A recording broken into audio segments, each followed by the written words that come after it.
Assalamualaikum warahmatullahi wabarakatuh. Bismillahirrahmanirrahim. Alhamdulillahirabbil alamin. La ilaha illallah wahdahu la syarikalah. Lahul mulku wa lahul hamdu wa huwa ala kulli syai'in qadir. Asyhadu an la ilaha illallah wa asyhadu anna Muhammadan abduhu wa rasuluh.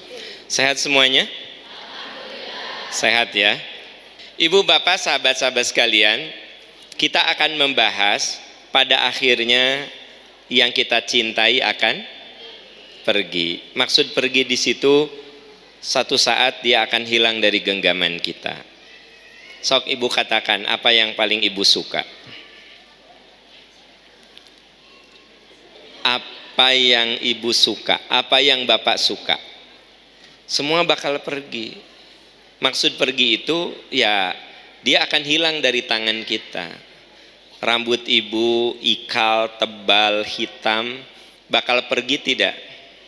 Bakal. Nanti akan memutih. Bahkan setelah memutih ada yang mulai rontok.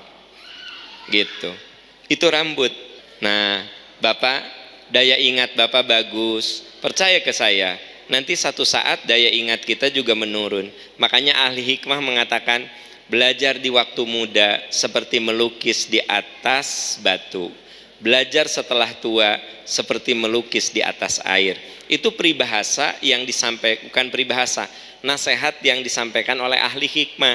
Maksudnya bagi adik-adik yang masih muda-muda, belajar yang benar, belajar sungguh-sungguh. Karena belajar di waktu muda itu memang beda dengan belajar setelah waktu tua. Di waktu muda seperti melukis di atas batu, kuat hafalannya. Tapi belajar di waktu tua seperti melukis di atas air gitu. Bagi yang sudah tua-tua jangan putus asa. Melukis sekalipun lupa lagi. Tapi tetap berpahala. Jadi saya ingin tegaskan di sini, tidak ada yang abadi di tangan kita. Semua yang kita cintai, semua yang kita sukai pada akhirnya akan pergi. Ibu sayang sama anak-anak ibu, tapi ibu kudu rela satu saat dia harus pergi di bawah suaminya. Ya kan?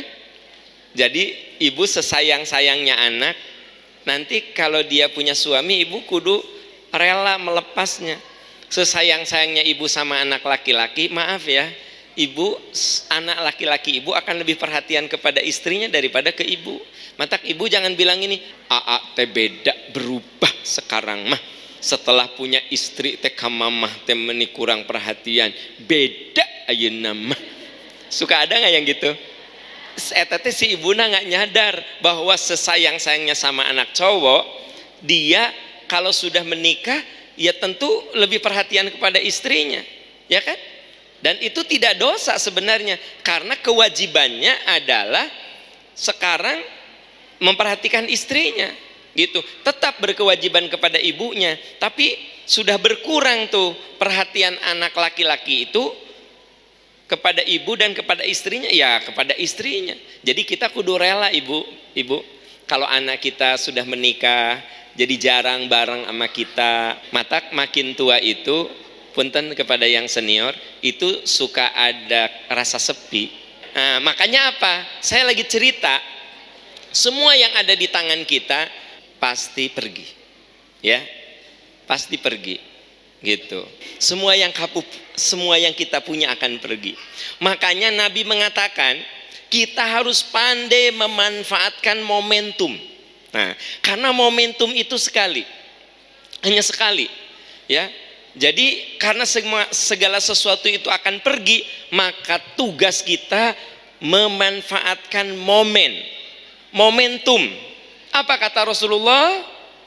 Gunakan masa muda sebelum tua. Adik-adikku sayang, mempeng kalian muda, anak-anakku sayang, mempeng kalian muda.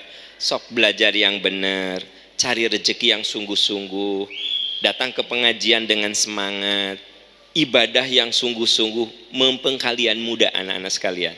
Sebab beda nanti kalau sudah tua. Nah, makanya saya suka bilang sama adik-adik junior saya, kalian mempeng muda, sekolah lagi. Kalau ada rezeki, sekolah lagi. Kenapa? Karena memang beda lah baca buku ketika saya baca buku 20 tahun lalu dengan sekarang itu beda. 20 tahun lalu saya bisa baca 8 jam, 10 jam di perpustakaan, kepotong cuma makan, ke toilet, saya kuat ya. Masuk jam 8, keluar jam 8 malam lagi, saya kuat. Masuk jam 8, keluar jam 10 malam, saya bisa. Saya suka ngukur kekuatan. Dulu itu ya, ini anak-anak sekalian, adik-adik sekalian, Jakarta Bandung pakai kereta 3 jam, saya nggak berhenti baca aja. Udah gitu kan dulu mah di buku, bukan tab ya, bukan digital ya, buku gitu kan. Terus keretanya juga rada gitu kan. Sekarang mah lebih enak, kuat saya. Sekarang mah baru sampai 1 jam aja, nah hanya itu biasa. Makanya untuk adik-adikku sekalian, manfaatkan momentum. 1, masa muda sebelum tua. 2, masa sehat sebelum sakit. Ini momentum nih. Kita sehat, tapi mungkin ada saudara-saudara kita yang bulan kemarin masih datang ke sini, masih sehat. Tahun kemarin bisa ngaji ke sini masih sehat. Sekarang di rumah pengen ke sini, tapi udah nggak bisa apa-apa. Kenapa? Naik tangganya nggak bisa, jalan kakinya nggak bisa, ya. Ke kamar mandi juga dituntun. Momentum sehat jangan diabaikan sebelum kita sakit. Sebab sehat satu saat juga akan pergi. Masa muda akan pergi. Yang ketiga, masa luang sebelum sibuk. Bu, Pak, sok rajin ngaji sekarang. Sok, sebelum nanti banyak kesibukan. Nah, untuk adik-adik yang belum menikah, kalian belum punya suami sekarang, sering ngaji, sering baca Quran, sering datang ke hal-hal yang bersifat keagamaan. Nanti kalian anak-anak sekalian kalau sudah punya suami tak sebebas sekarang. Jadi masa luang sebelum sempit, masa luang sebelum sibuk. Jadi ketika kita luang, sok Bapak, kalau kita punya luang, sok Kang mending ngaji, ker santai ya gitu, ker luang ya, ker ada waktu nih. Nah begitu. Kemudian masa kaya sebelum miskin. Baru yang kelima, masa hidup sebelum mati. Ulangi. 1, masa muda sebelum. Nah ini saya lagi cerita momentum. Karena semua yang kita cintai, yang kita suka, yang kita sayangi, semuanya life is temporary. Pasti ada ujung, habis. Nah, masa sehat sebelum sakit, masa luang ketika luang sebelum sibuk, masa kaya sebelum miskin. Nah, dengar Bapak Ibu, kalau Bapak Ibu sekarang oleh Allah sedang diberi keleluasaan harta, segera beramal. Sebab kalau Anda sudah miskin, mau beramal cuma niat. Kan orang kaya bisa miskin. Banyak atuh saya menemukan orang yang tadinya hidup bergelimang dengan kekayaan, sekarang ini motor juga nggak punya. Tapi dulu kayanya luar biasa. Nah makanya kalau kita sedang diberi kekayaan, gunakan masa kaya sebelum dan masa hidup sebelum mati gitu. Ya, oke. Ibu bapak, saya tadi lagi cerita apa? Apa? Momentum. Karena semua akan. Coba buka dulu surat An-Nahl 9697. Sudah ditemukan? Ma indakum yanfad wa ma indallahi baqin walanazziyanna alladzina sabaru bi ahsani ma kanu ya'malun man amila sholihan min dzakarin aw untha wa huwa mu'minun falanuhyiyannahu hayatan thayyibatan. Coba perhatikan, di situ ada kalimat ma indakum yanfad. Apa yang ada di sisimu, apa katanya?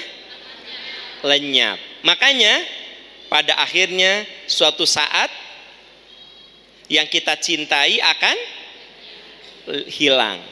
Di situ dikatakan ma indakum yanfad, yang ada di tanganmu suatu saat akan lenyap. Wa ma indallahi baqin, dan yang ada di sisi Allah itu yang abadi. Ibu, coba pahami ayat ini. waktu yang saya punya dengan waktu yang ibu punya sama. 1 jam itu 60 menit. Saya mah 1 jam teh nonton drama Korea. Saya mah, Anda mah 1 jam itu membaca Al-Quran. Sama enggak 1 jamnya? Sama, waktunya sama. Tetapi waktu yang saya punya saya buang begitu saja, karena saya gunakan sekedar untuk nonton drama Korea atau sinetron. Tapi 1 jam yang Anda baca, dia tersimpan di sisi Allah karena digunakan untuk baca Quran. Jadi yang ada di tanganmu habis, tapi apa yang ada di tanganmu bisa abadi kalau kamu simpan di sisi Allah. Waktu yang ibu bapak punya, Anda sedang simpan di sisi Allah. Waktu yang saya punya, saya sedang simpan di sisi Allah. Kenapa? Karena kita gunakan untuk kebaikan. Uang 100.000 yang ibu gunakan untuk beli bakso menguap begitu saja. Tapi apa yang ibu masukkan nanti ke wakaf, itu yang abadi di sisi Allah. Gitu. Sekarang tinggal tanya, aku mau cari keabadian atau aku cari kefanaan? Gitu. Ya. Makanya gini, ada orang yang umur biologisnya pendek tapi umur amal solehnya panjang. Orang kalau diberi umur 30 tahun, dia pendek umur.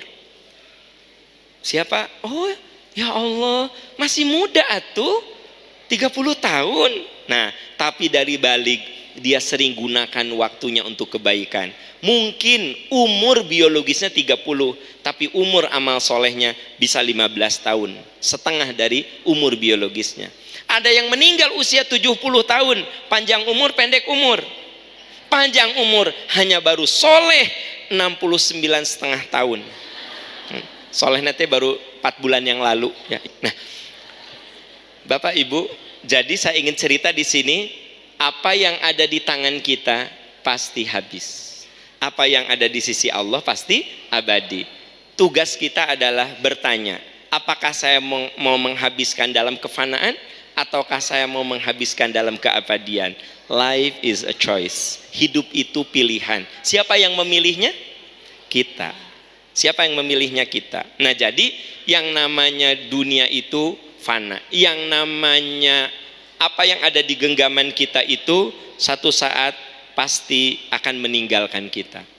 Sesayang-sayangnya ibu sama suami, pasti suatu saat kalau ibu nggak ditinggalkan, suami yang meninggalkan. Tapi sesayang-sayangnya ibu sama suami, 2 kemungkinan. Ibu akan meninggalkannya atau suami ibu meninggalkan ibu. Bisa saja ibu meninggal lebih duluan atau suami ibu meninggal lebih duluan. Walaupun ibu bilang, ya Allah suamiku tuh baiknya luar biasa, ya. Tapi udah dipanggil oleh Allah, ya Allah istriku itu luar biasa solehahnya, hari dipanggil oleh Allah. Jadi boleh jadi yang kita sayangi memang satu saat lebih mendahului kita, atau kita meninggalkan orang-orang yang kita sayang. Bu, Pak, sesayang-sayangnya kita sama anak, pada akhirnya kita akan berpisah. Makanya orang yang syakarat itu dia akan mengalami kesedihan sebenarnya. Saya ulangi, orang yang sedang syakarat itu tuh dia akan mengalami kesedihan. Coba Anda lihat, tidak sedikit orang yang sedang syakarat keluar air mata. Dia udah nggak bisa bicara lagi. Dia sedih, Bu. Karena orang yang sedang syakarat itu tahu dia akan berpisah dengan dunia. Kita akan sedih satu saat meninggalkan orang-orang yang kita. Saya banyak menemukan orang tuh meneteskan air mata. Ya, saya ingat ketika adik saya sudah repot sakitnya, tanda-tanda kematian sudah ada, keluar air mata di sini. Ya, ingat Pak SBY cerita tentang detik-detik terakhir dengan Ibu Ani. Ibu Ani meneteskan air mata. Sama Pak SBY dikeluarkan tisu, ditempelkan tisu ke air matanya. Pak SBY juga nangis, disatukan dengan air mata Pak SBY. Gitu. Saya ingat waktu adik saya almarhum, ya, itu sore saya kan sore sempat saya ketemu, nggak banyak bicara, nangis, keluar air mata. Ya, Malamnya meninggal. Kata Pak SBY, Ibu Ani nangis, nggak bicara. Jadi menurut saya apa yang dikatakan Quran benar. Orang itu yakin akan berpisah. Ya, coba Anda lihat surat Al-Qiyamah ayat 26. Ya, kalla idza balagatit taraqi. Tidak, pakai kata-kata apa? Bu, dalam kalau ada kata-kata tidak, maksudnya apa? Kamu tidak mungkin terhindar dari keadaan itu. Apa? Idza balagatit taraqi, apabila nafas sudah di kerongkongan. Tidak, kamu tidak bisa lepas dari situasi itu. Maksudnya apa? Pasti. Kalla idza balagatit taraqi, pasti ketika ruh lepas dari kerongkongan, ketika ruh sudah ada di kerongkongan, kalla idza balagatit taraqi wa qila man raq, dikatakan siapa yang bisa menyembuhkan? Bu, Pak, adik-adik, anak-anak sekalian, ketika roh itu sudah ada di tenggorokan, siapa yang bisa menyembuhkan? Tidak ada.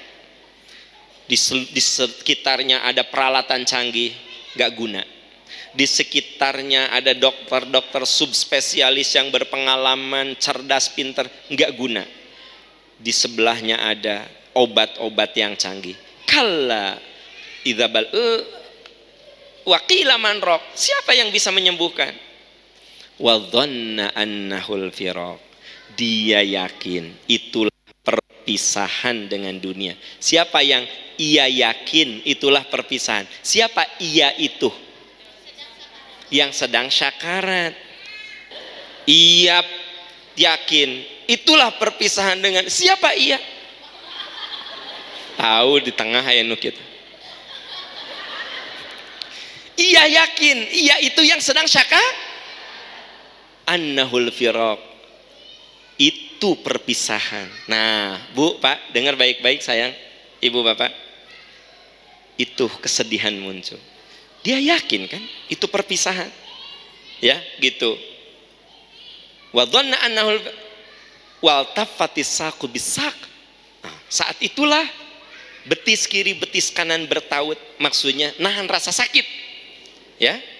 Jadi bahasa Arab mah kalau menahan rasa sakit itu betis kiri betis kanan bertaut. Tapi kalau dalam bahasa Sunda, kalau menahan rasa sakit itu istilahnya tipe pereket nahan kanyeri.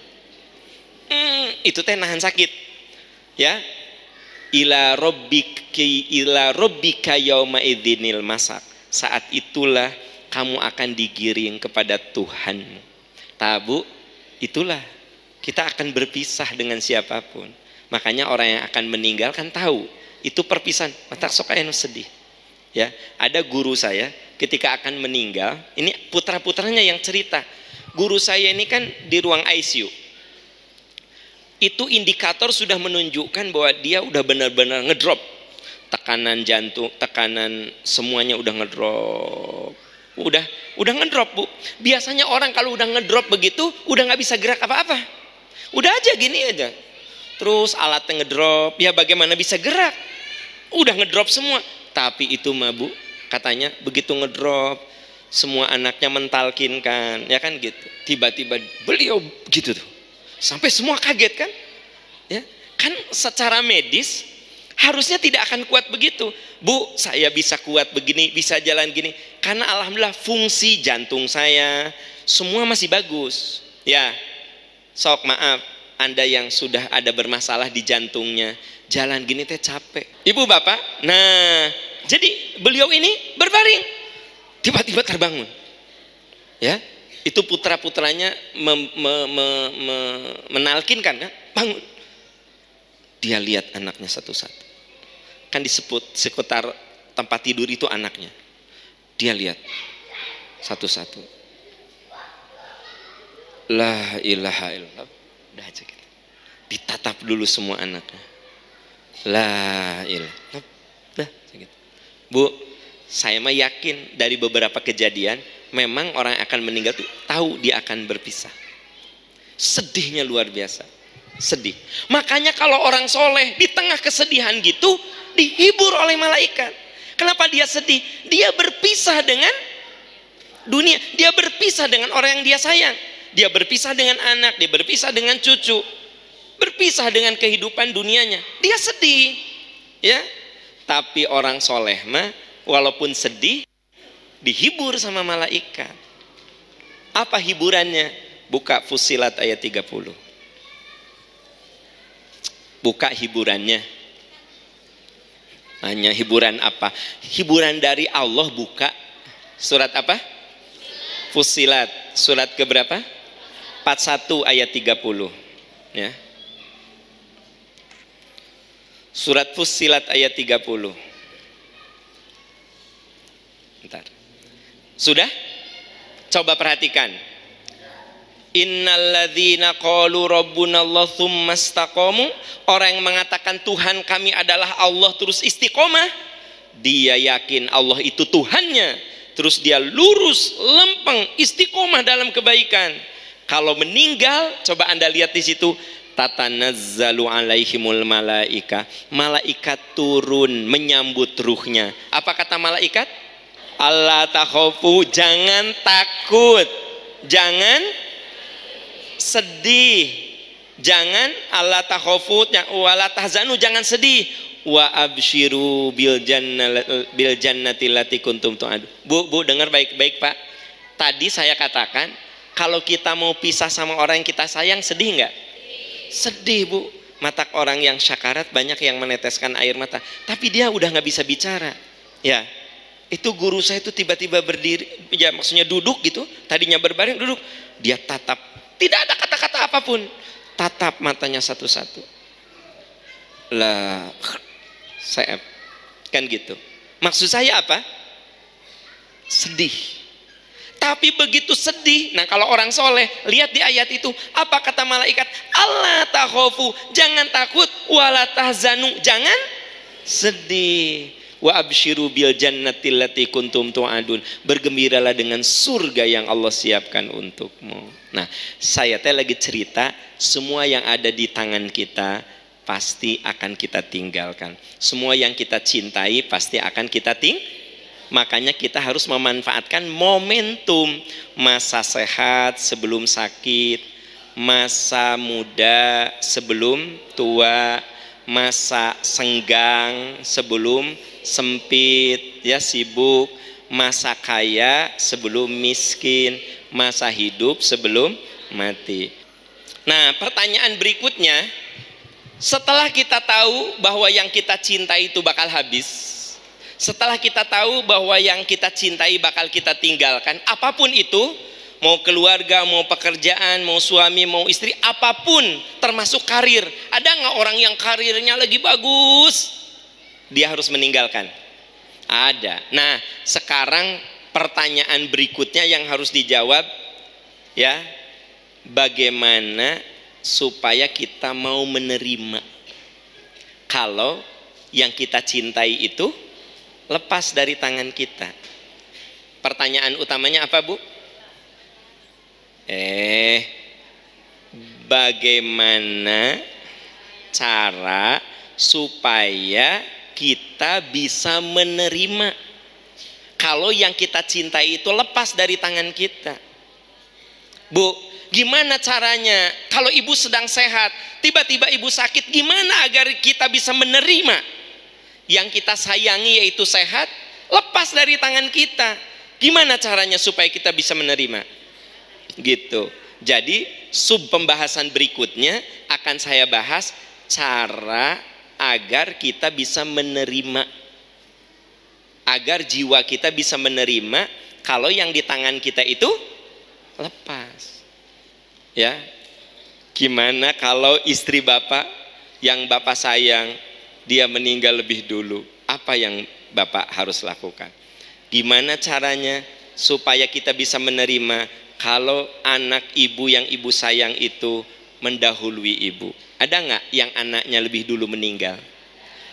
Gimana caranya supaya kita bisa handle ketika yang ada di tangan kita itu diambil oleh Allah Subhanahu wa Ta'ala? Gimana yang tadinya bergelimang dengan harta, sekarang dia harus hidup dengan pas-pasan? Gimana cara menerimanya? Tak itu yang susah sebenarnya. Pengen tahu caranya? Tetap bersama kami, akan dibahas. Jadi sekarang setelah kita tahu bahwa suatu saat yang kita cintai akan tiada, bisa tiada meninggal, bisa tiada hancur, bisa tiada, pokoknya tiada aja, ya. Nah, ini saya contohkan. Sekarang kita sehat, gimana bisa menerima bahwa aku ini sakit? Berarti yang disayangi yaitu sehat dicabut sama Allah, benar nggak sih? Nah, gitu. Pertama, husnuzon pada Allah, itu yang pertama. Husnuzon. Apa itu husnuzon? Berbaik sangka. Jadi teman-teman sekalian, kalau kita merasa yang kita cinta itu diambil oleh Allah, satu, husnuzon dulu. Mungkin ini yang terbaik dari Allah. Anda berbaring, sakit, nggak bisa apa-apa, minum saja dibantu sama anak, dimandiin sama anak, pasti ibu merasa sedih. Aku tadi nama tidak bisa jalan, aku tadi tidak bisa makan sendiri, aku tadinya bisa mandi sendiri, ya Allah aku sekarang nggak bisa apa-apa. Nah biasanya suka ada putus asa. Satu hal, husnuzon, ya Allah semoga ini jadi pelebur dosa saya, ya Allah semoga ini membuat saya lebih dekat dengan Engkau. Itu namanya apa? Bu, Pak, sebenarnya gini, kalau orang meninggal ada sakit dulu, itu teh karunia. Coba Anda masih bisa minta maaf, ya nggak? Ketemu suami, ayah maafin mamah ya. Istri bisa minta, bapak sakit, bapak masih punya kesempatan, maafin mamah, maafin ayah ya. Ayah teh sering menyakiti, kan kergitu mah orang teh suka yang insafnya banyak. Maafkan mama, maafkan papa. Anak-anak datang, nah maafin ayah ya, boleh jadi ada janji-janji ayah yang tidak terpenuhi. Ayah seringkali janji itu, janji ini, ternyata banyak janji ayah yang tidak terpenuhi ya. Datang karyawan ke kantor, hampura bapak sok nyarekan marane, kan gitu. Maafin bapak ya.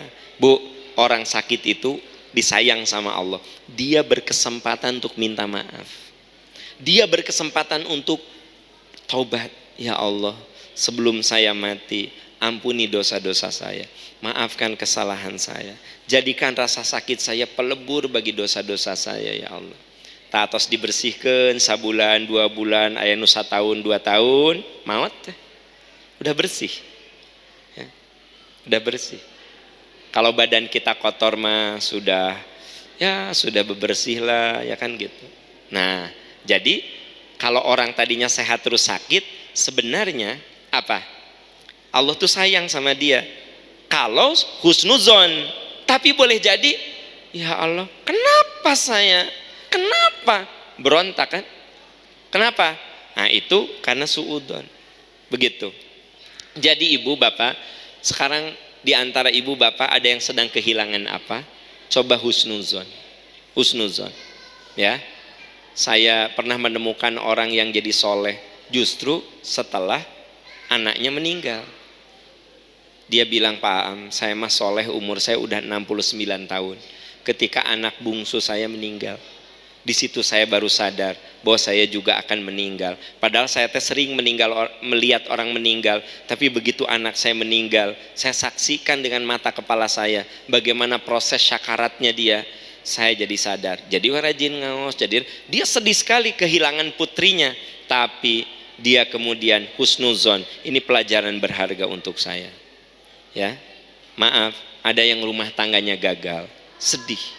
Tapi kemudian dia husnuzon, mungkin ini yang terbaik supaya saya lebih dewasa. Dia nikah lagi, nah dengan suaminya yang baru, memang dia itu jadi berubah total. Tara balanja, kan dia syahwat balanjana kuat pisan. Nah, syahwat balanjanya jadi normal, ya kan gitu. Terus syahwat emosinya nusok nyanyi, mulai rada. Kenapa? Aku nggak mau mengulangi kesalahan yang sama, gitu loh. Jadi ibu bapak, kalau kita kehilangan sesuatu yang kita sayang, satu, husnuzon, jauhi dari suudzon. Gitu. Ini dijelaskan di dalam surat Al-Hujurat ayat 12. Ya ayyuhalladzina amanu jtanibu katsiran minadh-dhanni inna ba'dadh-dhanni itsmun wa la tajassasu wa la yaghtab ba'dukum ba'dha ayuhibbu ahadukum ayyakula lahma akhihi maitan fakarihtumu wattaqullaha innallaha tawwabur rahim. Hai orang yang beriman, jauhi prasangka buruk. Ibu, bapak, prasangka buruk tuh bisa prasangka buruk terhadap Allah, bisa prasangka buruk terhadap sesama, atau bisa prasangka buruk terhadap diri kita sendiri. Kita kudu kebalikan dari berprasangka buruk apa? Kudu berprasangka baik sama Allah, berprasangka baik sama diri kita. Bu, maksud berprasangka baik sama diri kita gimana misalnya? Teteh, udah berdoa belum? Udah, dikabul. Insya Allah. Berprasangka baik, doa kita dikabulkan. Teteh, udah berdoa belum? Udah, dikabulkan. Nggak tahu ya, kayaknya enggak deh. Berarti dia berprasangka buruk sama dirinya, ya kan gitu. Jadi katanya kita ini harus selalu berprasangka baik. Insya Allah saya bisa, insya Allah saya mampu, insya Allah Allah mengabulkan doa saya. Nah, ya, satu, berprasangka baik. Dua, menjalani hidup dengan kesabaran. Satu, kalau kita ingin cara supaya kita ini elegan menghadapi kehilangan yang kita cintai, husnuzon, mulai dari pikiran kita. Yang kedua, jalani dengan mental sabar. Kudu sabar lah. Ibu, bapak, kalau kita menderita, sesungguhnya ada yang lebih menderita dari diri kita. Makanya Nabi mengatakan, unduru ilaman huwa asfala minkum. Lihat orang lebih sulit dari kamu. Fahuwa ajdaru alla tajdaru nikmatallahi alaikum. Sesungguhnya itu akan membuat kamu lebih berterima kasih atas nikmat yang Allah berikan sama kamu. Jadi kalau kita ingin jadi orang yang berterima kasih, gimana caranya? Supaya kita ingin tabah, kuat, sabar, gimana caranya? Lihat yang lebih menderita dari diri kita. Ya, itu caranya supaya kita lebih sabar, ya. Jadi sebenarnya kalau kita ingin berterima kasih, lihat yang lebih sulit dari diri kita, ya. Jadi ternyata kalau kita ingin menjadi orang yang sabar, tabah, lihat orang yang lebih menderita dari diri kita. Dan jangan lupa, seringkali kita ini suka dapat bisikan putus asa. Lihat Ali Imran 200. Lihat Ali Imran 200. Manusia itu suka ada bisikan putus asa, ya. Sudah ditemukan? Ya ayyuhalladzina amanusbiru wasobiru warobitu wattaqullaha la'allakum tuflihun. Apa katanya? Hei orang yang beriman, sabar. Terus kuatkan kesabaranmu. Tah, Bu.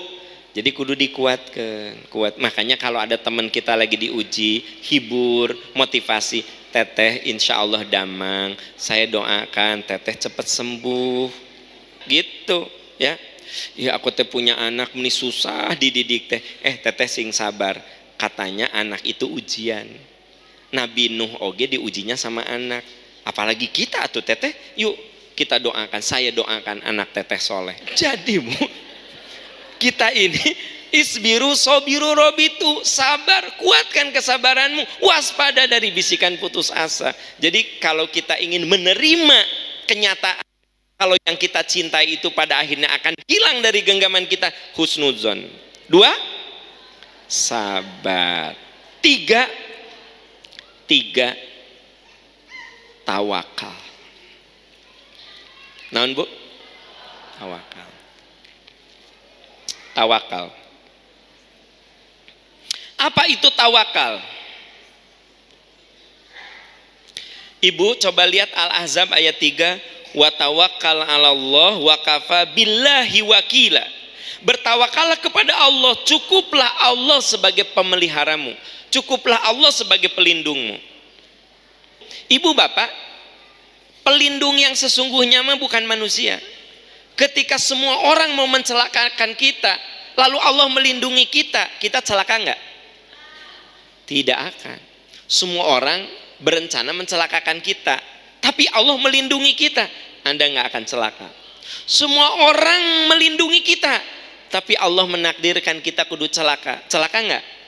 Berarti watawakal ala Allah, bertawakallah kepada Allah, wakafa billahi wakila, dan cukuplah Allah sebagai pelindung, pemelihara, pengatur kita. Ada Bu di Al-Ahzab ayat 3. Nah, tawakal itu apa? Kita boleh menyebut tawakal kalau di dalamnya ada satu cita-cita yang bagus. Apa Bu? 2, ikhtiar yang sungguh-sungguh. Jadi kita bisa menyebut tawakal, 1, kudu punya cita-cita. Orang yang tawakal mah cita-citanya bagus. Jadi kalau anak kita punya cita-cita bagus, itu salah satu unsur tawakalnya sudah ada.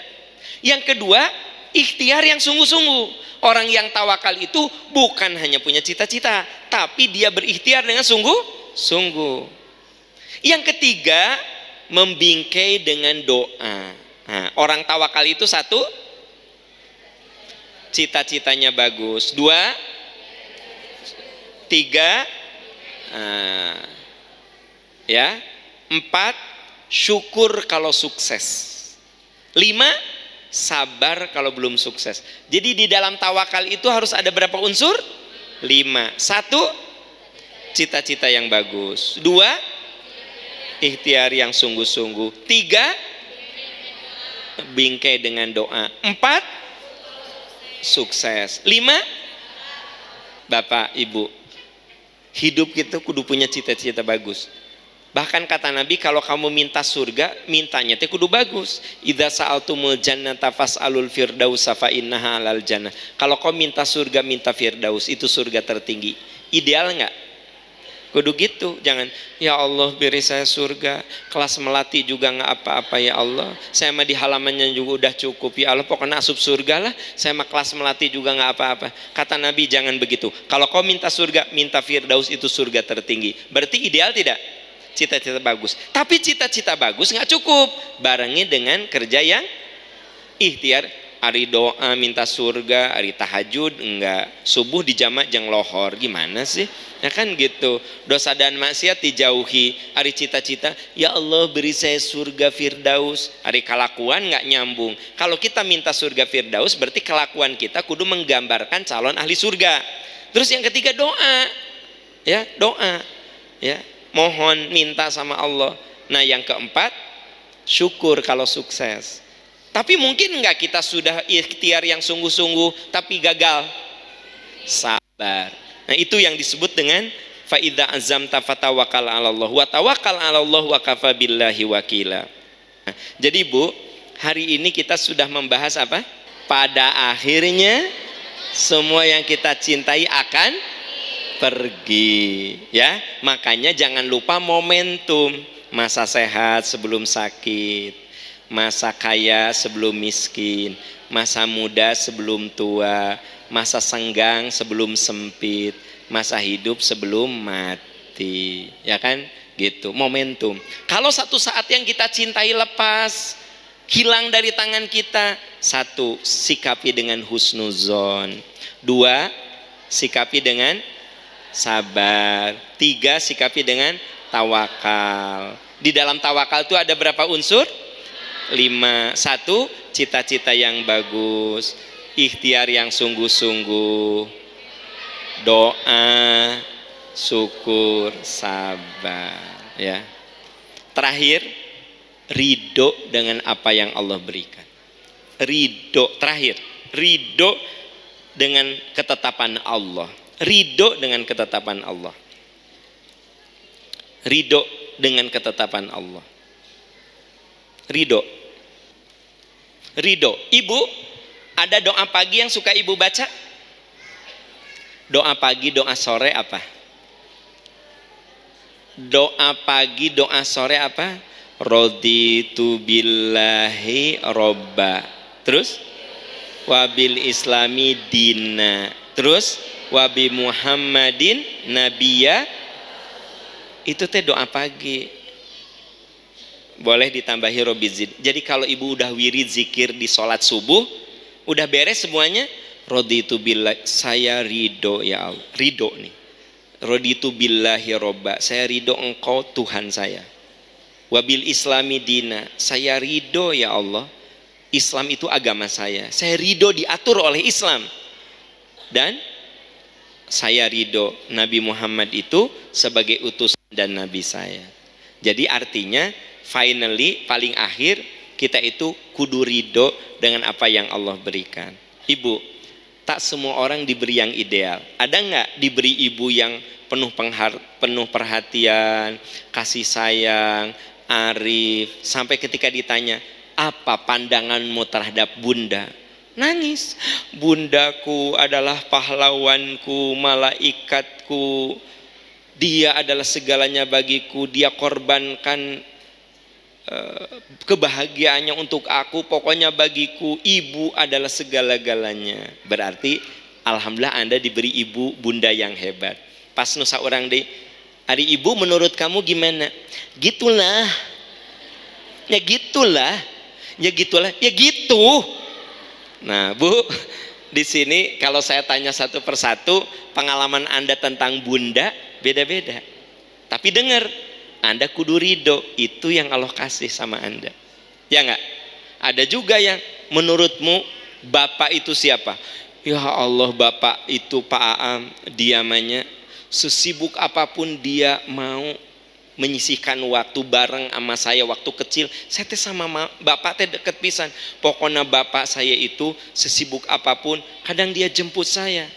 Pokoknya bapak saya selalu ngantar saya ke dokter. Walaupun saya tahu sampai dia pernah dari Cirebon balik dulu ke sini hanya ngantar saya ke dokter dan ibu saya. Dia balik lagi ke sana. Dia pergi tengah malam pulang lagi. Wah, bapak saya itu hebat. Itu ridho dengan apa yang Allah berikan. Apa? Raditu billahi ridho. Nah, itu cara supaya kita bisa menyikapi dengan arif, dengan bijak, sekiranya yang kita cintai itu lepas dari genggaman kita. Ibu, bapak, itu saja. Insya Allah di lain kesempatan kita bertemu lagi. Kita akhiri dengan doa kafaratul majlis. Subhanaka Allahumma wa bihamdika asyhadu an la ilaha illa anta astaghfiruka wa atubu ilaik.